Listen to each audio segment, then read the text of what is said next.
जैसे खान साहब इस्टेब्लिशमेंट को जप्पी डालना चाहते हैं, गवर्नमेंट ने भी जप्पी डाली हुई है, लेट्स एडमिट इट।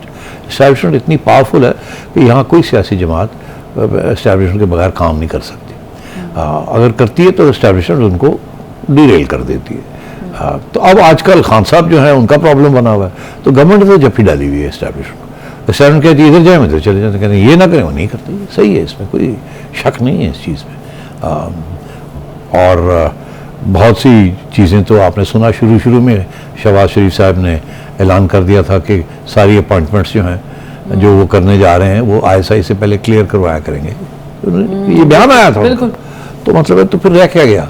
आज बेबसी का निशान आपको दिखा देते हैं, जो अभी कल परसों जो हुआ है, नमूना ये कॉन्फ्रेंस में बिल्कुल बिलावल भुट्टो साहब ने बातें की, ठीक, बड़ी ख़तरनाक किस्म की बातें करके मजाक में, ठीक है। अगले दिन जाके माफ़ी मांगनी पड़ गई, सॉरी करना पड़ गया। मैंने कल के प्रोग्राम में कहा था, मैंने कहा ठाप पड़ गई ना, तो अब सॉरी करके भाग गए कि नहीं इदारों के बारे में बात नहीं करनी चाहिए, वहाँ मज़े ले रहे थे वहाँ, ठीक है। एक एक्सप्लेनेशन वीडियो भी उन्होंने बना दिया। बिल्कुल इसी तरीके के साथ गवर्नमेंट की तरफ से शहबाज शरीफ साहब का फ़ौरन बयान आ गया कि जी इदारों को नहीं कुछ करना चाहिए, हमने सपोर्ट की है ऐसी कॉन्फ्रेंस, इदारों को नहीं करना चाहिए।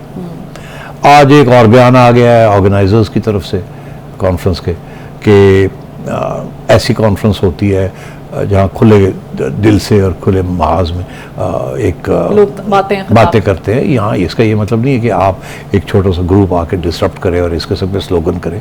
एक इंटेलेक्चुअल डिबेट होती है, यहाँ इस किस्म के सियासी नारे नहीं लगने चाहिए। वो भी उन्होंने भी थोड़ा बहुत माजरत कर ली है कि क्योंकि देखिए ये इजाज़त लेनी पड़ती है ना। अब एक होटल में जब आप इस किस्म के स्पीकर्स बुला रहे हैं, नहीं स्पीकर्स तो बुलाए हैं, वो तो कॉन्फ्रेंस ही उसी किस्म की है जमहूरियत के ऊपर और ह्यूमन राइट्स के ऊपर।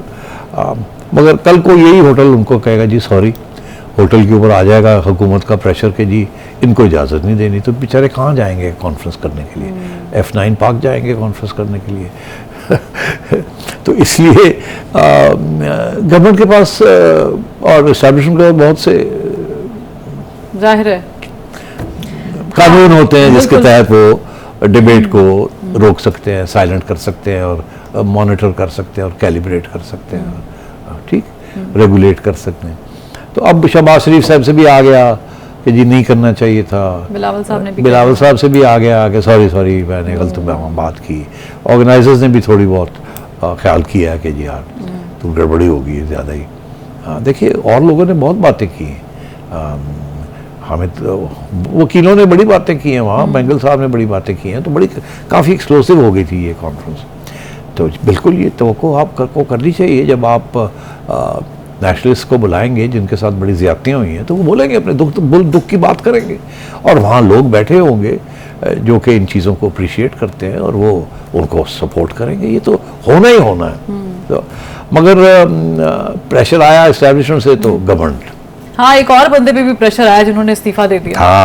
आजम नज़ीर तारड़ साहब ने बाकायदा पहले ट्वीट की और फिर अब देखिए क्या, अब एहसन बून साहब जो उनके साथी हैं वो ये कह रहे हैं, दो बातें शुरू होगी ना। एक बात ये हुई कि जब पहले ये फैसला आया जजेस का, जुडिशल कमीशन के अंदर जो 3 जज जो सिलेक्ट हुए हैं और 2 अभी रह गए हैं, और मगर ये 3 जज जो सिलेक्ट हुए हैं उनमें से 2 वही हैं जिनको पहले रिजेक्ट किया गया था। और अब क्या हुआ कि उनको एक्सेप्ट कर लिया गया है, और बाकी जिन लोगों ने उनके खिलाफ वोट डाला था उनमें से 2 जो हैं वो इधर हो गए हैं। पहले वो इनके खिलाफ थे, अब चीफ जस्टिस के कैंप में चले गए हैं। वो कौन है? आजम तारड़ साहब तो वो हैं, एक आजम तारड़ साहब हैं, एक अशतर औसाफ साहब हैं, दोनों गवर्नमेंट के रिप्रेजेंटेटिव्स हैं। एक अटर्नी जनरल हैं, एक लॉ मिनिस्टर हैं। अब पिछली दफ़ा उन्होंने गवर्नमेंट ने उनको कहा था कि आपने रेजिस्ट करना है, तो उन्होंने रेजिस्ट किया। इस दफ़ा गवर्नमेंट को कहीं से कोई प्रेशर आया है और गवर्नमेंट ने उनको कहा कि आप जाएं और चीफ जस्टिस के साथ खड़े हो जाएं, ठीक। और जाहिर है कि वो लोग जो कि पहले इनसे तवक्को कर रहे थे कि ये उनके साथ खड़े होंगे, जस्टिस काजी फायज़ ईसा और उनका जो ग्रुप है, बिल्कुल ये उनके साथ नहीं खड़े हुए, और ये 2 लोग पहुंच गए वहाँ। और जो अतर मिनुल्लाह साहब है वो तो एक कॉम्प्रोमाइज़ के तौर पे, उसके ऊपर तो सबका ही इत्तेफाक है कि उनको आना चाहिए, तो वो इशू नहीं है।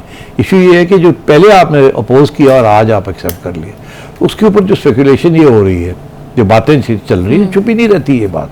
ये मेरे कहने के साथ ये मतलब नहीं है कि मैंने कोई बहुत तीर मार लिया, ये सारी जगह पे यही बात हो रही है कि क्या वजह है कि गवर्नमेंट जो है वो फ्लिप कर गई है। अब बात यह है कि मैं अब आपको एक बात कहता हूँ, मैं काफ़ी हैरान था कि चीफ जस्टिस साहब ये नैब वाला केस जो है, ये जो नैब के अंदर जो अमेंडमेंट्स हुई हैं, ये क्यों खोल के बैठे हुए हैं, और हम ये भी देखेंगे, हम वो भी देखेंगे, बल्कि रिकॉर्ड भी मंगवा लिया और सारा रिकॉर्ड भी मंगवा लिया है। ये आज तक, और उनमें से 3 जजेस हैं, एक चीफ जस्टिस साहब हैं, 2 जजेस और हैं, उनमें से एक जज साहब जो है वो उनका पहले से पता होता है वो क्या किस किस्म का फ़ैसला देंगे, उनकी पॉइंट ऑफ व्यू बड़ा वाज़ेह है। और दूसरे जज साहब जो हैं वो भी बड़े लिबरल किस्म के जज हैं, उनका भी पता ही होता है कि वो किस किस्म का फ़ैसला देंगे। वो दोनों बरक्स हैं, एक इधर एक इधर। चीफ जस्टिस साहब ने ये बेंच बनाया है जिसमें एक इधर और एक इधर, ताकि लगे बड़ा इंडिपेंडेंट है कि वो भी है और ये भी, और ख़ुद बैठ गए हैं फैसला करने के लिए। और ये नैब का केस खोल लिया। एक जज कह रहे हैं कि हमारा तो बात ही नहीं बनती कि हम ये केस को खोलें। और पार्लियामेंट का है, उन्होंने बना लिया कानून, जो उनका हक है वो बना सकते हैं, हम कौन होते हैं देखने वाले। दूसरे जज है कि नहीं हम तो देखेंगे, हम ये भी करेंगे, हम वो भी करेंगे, ये होते कौन है ऐसे कानून बनाने वाले। और चीफ जस्टिस साहब बैठे हैं। तो अगर आप गवर्नमेंट में बैठी हों, ठीक, आप गवर्नमेंट के सारे केसेस इस नए कानून के साथ सबके पीछे ख़त्म हो गए हों, विड्रॉ हो गए हों, और वहाँ चीफ जस्टिस साहब बैठे हैं उस कानून की छुट्टी कराने के लिए, तो आप क्या करेंगे? आप क्या करेंगी बताओ ना। मैं फिर जाहिर है जो भी हो रहा है वही होगा ना। हाँ, आप आएंगी और कहेंगी सेठी साहब कि चीफ जस्टिस साहब ने आके छोड़ पा दो, नहीं थी उन्होंने कट्टा खोल देना, सारा कानून जो है साड़ी छुट्टी करा देनी, साढ़े केसेस वापस आ जाने देते, फिर वही फिर मामला ख़राब हो जाए। तो कॉम्प्रोमाइज़ हो गई है।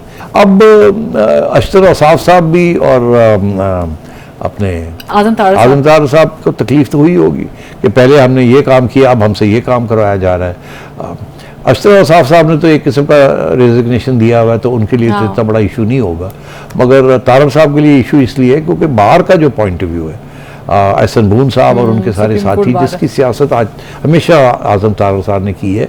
ये कॉन्फ्रेंस भी जो होती है, ये कॉन्फ्रेंस भी जो है, दिस इज इसमें बहुत बड़ा हाथ है बाहर का, इसको सपोर्ट में। वो आसिफ जहांगीर साहब के ग्रुप है ना ये, जिसने ये, तो आज़म तारड़ साहब के लिए मसला बन गया।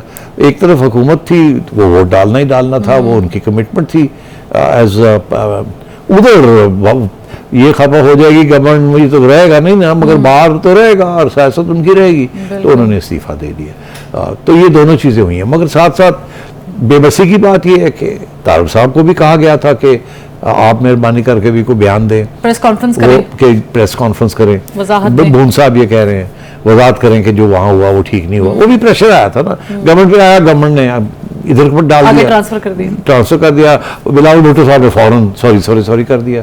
जरदारी साहब का भी बयान आ गया, तो बिलावल को तो समझ आ गई कि पीओ भी कह रहे हैं, प्राइम मिनिस्टर भी कह रहे तो करता।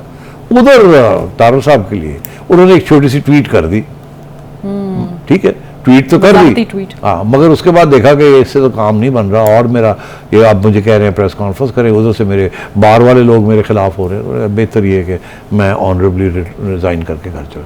इस किस्म के प्रेशर्स आते हैं।